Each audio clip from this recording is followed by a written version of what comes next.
Hello everybody, welcome back to my channel Learn with Virali. I'm Virali, your guide on this coding adventure. In today's video, we'll understand how to include certain parameters like autoplay and muted in our audio tags in HTML. So let's get started.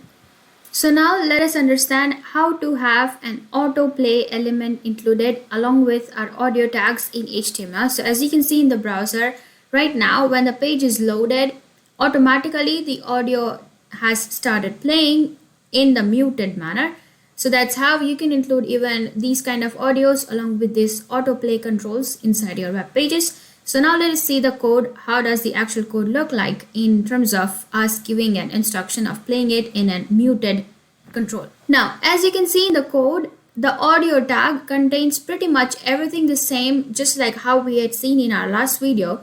The only change here is autoplay is included along with the control, but in a muted manner. That's where the audio starts playing whenever the page is loaded in the muted form. So that's where you can just unmute it in order to listen to the music. I hope this video was insightful, and follow me for more such videos, and don't forget to like, share and subscribe to my YouTube channel. Just it helps me to reach it to the larger audience. Until then, stay tuned and happy coding.